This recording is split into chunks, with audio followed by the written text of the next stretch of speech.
how do you set yourself up with your breeding program in order for it to be effective? Before I even answer that, I'm going to tell you that whatever answer I give you is going to be a subjective answer, because pretty much you're asking for my opinion. What's up, fam? Come on in. Jonan Diaz, Natasha Moore, come on in. Tyrone Brown, what's going on, brother? So yes, fam. So pretty much any opinion that's going to be given to you by any breeder, for that matter, is just that, an opinion. So I'm going to give you a couple of examples of how you can set up your breeding program, and pretty much you find whatever fits you best. I'll give you my example along with other examples. So for example, I had one person this past week telling me that they value the stud or the male to be the backbone or be the center of their breeding program, because the male, you could pretty much put him to your females, correct them if there's anything wrong, and pretty much produce off of that to create your own bloodline. Once those females get pregnant and have puppies, you could definitely put the male back into his daughters if you wanted to go ahead and concentrate certain attributes, and certainly take it from there. Now, that approach is not necessarily my approach, but that's definitely a way that you can start your breeding program, and it would be effective. But the reason that the weakness that if I could say that I find in that breeding program more than anything is that, you know, you're starting out with females then in that case that are not correct or not perfect, and you're pretty much correcting with your males. So I guess in order to be able to do it in that particular manner, you would have to make sure that your females are correct, which in essence would mean that you're not necessarily centering your breeding around your male, you would be centering it around your females. Which brings me to the next way of doing it, and it's the way that we do it, and that is I don't like centering my breeding program around any one particular dog, okay, per se. What I mean by that is, if you follow genetics like I have been studying my butt off trying to figure out and have a good idea as to how genetics works, you realize that genetics is based on percentages, okay? It's not based on one perfect dog with one perfect female and that's it, you have a perfect dog. It doesn't always work that way. So if you're basing yourself off of percentages like I do, you would then realize that it would probably be more suitable to have 3, 4, 5 females in your yard with the attributes that you're looking for, whether it be, you know, perfect tops with sound rears and good rear angulation, and pretty much breed to that. And whenever you pretty much have litters off of that, you could grab your best males and crisscross them to the best females that were produced. And thus, this is how you eliminate certain traits immediately by simply not breeding to them. And you also kind of put in the genetic code that you want in your bloodline by grabbing, for example, a pup off of female A that has a correct rear and a correct top line, with the top male off of female C that has a correct top line and a correct rear. Now you're pretty much locking those traits in, and you could focus more on other things like a correct front, you know, the bite, the tail, the head, that sort of thing. So again, it actually becomes very repetitive with time, but the more repetitive you become in this type of breeding, the more you increase your likelihood or chances of getting the traits that you want to become more common in the genetic code. Fam, whenever people talk about a particular bloodline, or, you know, what they're really talking about is genetic codes. Fam, at the end of the day, this comes down to genetics. I talk about it all the time. I've always told you guys that one of the best things that you could do to your breeding program is add by subtraction. Adding by subtraction. And what I mean by that is, fam, I get that some of us like to get their hands on a popular dog and bring them in, but you got to keep in mind, if that particular dog has a fault, and that fault is a prevalent fault, or it's the trait is actually not recessive, is actually dominant, then in that particular scenario, you're actually going to set your program back rather than have it evolve forward. So you got to be very discriminate and very exact in what it is that you bring into your program, so that you don't set yourself back and you're constantly evolving forward. So I'm going to give you a couple examples of things that I was asked of this particular week.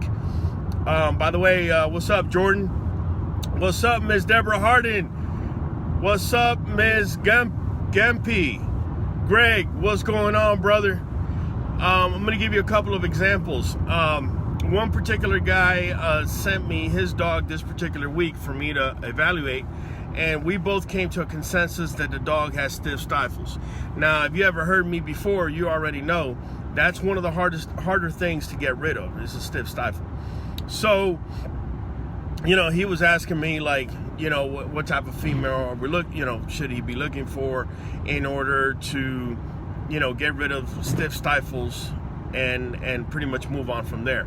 I pretty much had to break the news. The stiff stifles is going to take you probably a couple generations to really fix it, because even if you were to throw a female that has excellent rear angulation and she were to produce a pup that is actually shows good rear angulation and the correct angles, that puppy still has that stud's DNA inside of her or inside of him.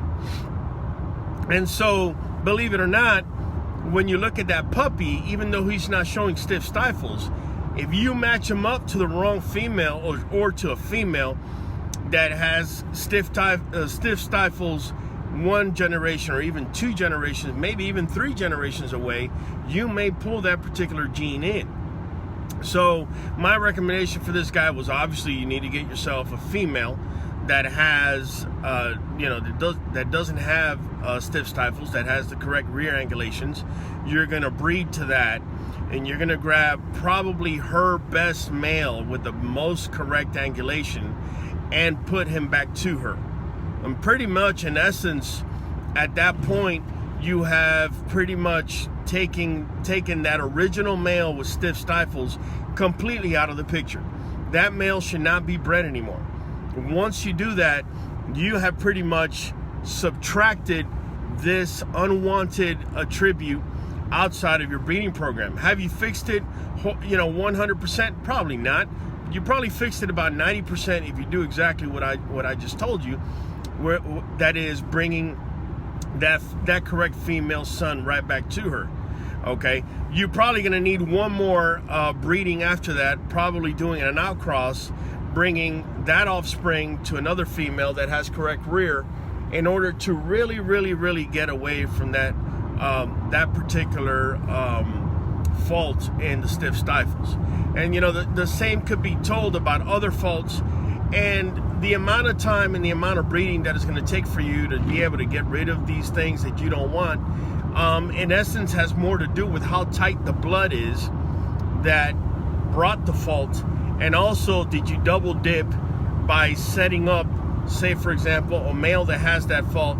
Did you double dip by setting him up with one of your females that may not have it, but has an ancestor, an immediate ancestor, whether it's a parent or a grandparent, that actually has that fault, and you brought it out? And probably without meaning to, you've just made what might have been a recessive trait or a weak trait, you've probably now made it into a dominant trait, which then becomes pretty difficult to get rid of. So I wanted to share that with you guys, because like I said, it was asked this particular week, what it is that I do whenever I want to set up, like the way I set up my breeding program. Initially, when I was going to set up my breeding program, I didn't know better, and I wanted to set it up, you know, through one particular stud. And when I say I don't know better, initially, I was not into genetics as much as I am now. As time goes by and you start reading up on genetics and you start realizing that, say for example, 25% of the pups are going to be correct off of this particular dog for this particular attribute that you're looking for, then you realize, why breed them to just one female when you could breed them to 4 females? Now you have 7, 8 correct dogs, or dogs that have the attributes that you're looking for, and then from there you can breed to and expand on the bloodline that you're trying to bring forth. So that's the thing that I wanted to share with you guys. I've had quite a few questions on this particular matter, and I just figure I share with you my experience and you know what I've seen. I just feel it's so much more important in my way of breeding and having a good 3 or 4 foundation females. I don't just have one female, because that's almost like banking you know, your entire poker hand on one hand. Why do that on just one hand when you can pretty much, you know, bank your entire amount on 4 different hands? If you happen to get one good hand on these 4, then pretty much you've accomplished what you set out for. Otherwise, if you're doing it on just one hand and you missed, you're gonna have to repeat it over and over again. And as you're doing that, you're only producing, you're not producing what it is that you're looking for. So again, fam, addition on subtraction. You know, I know sometimes we look at a hyped up dog. Fam, what you're looking at is a genotype of that dog.